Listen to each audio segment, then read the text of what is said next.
Hii ni huduma mpya ya kampuni ya Airtel Tanzania itakayowezesha utambuzi wa jumbe za kitapeli kwa kutumia teknolojia ya akili mnemba ama akili undwe, yani artificial intelligence.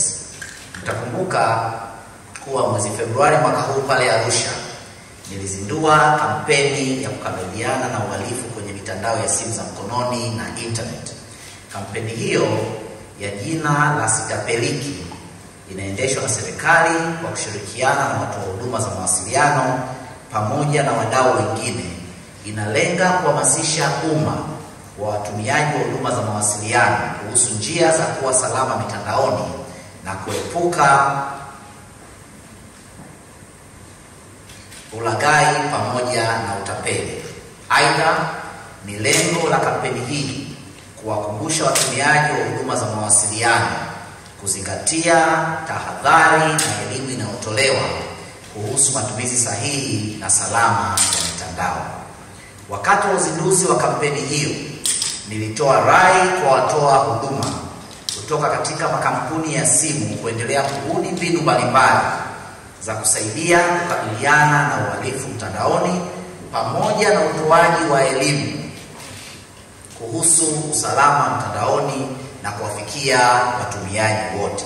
Aidha, nilielekeza kuongeza ufanisi wa kushughulikia masuala ya utapeli na ulaghai mitandaoni kwa uharaka pindi wanapopokea malalamiko kutoka kwa wateja.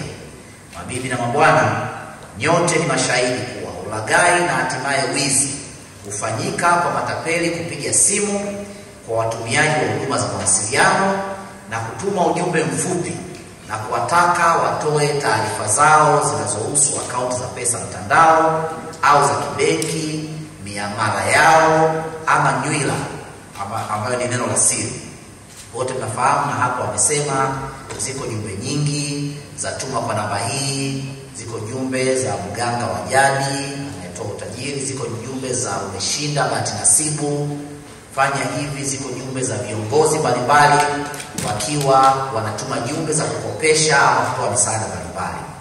Napenda nitoe pongezi za dhati kwa Airtel Tanzania kwa kuweza kuja na teknolojia hii suluhishi na bunifu ambayo inaunga mkono jitihada za serikali katika kupambana na wimbi la matukio ya utapeli wa mtandao. Hongereni sana.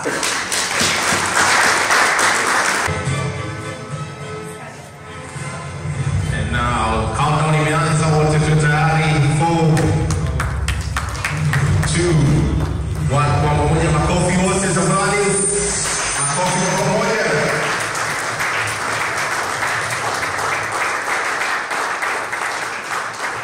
Makofi hayatoshi. Tuongeze tena kwa mara nyingine tena. Crown Media. Hapa ni nyumbani.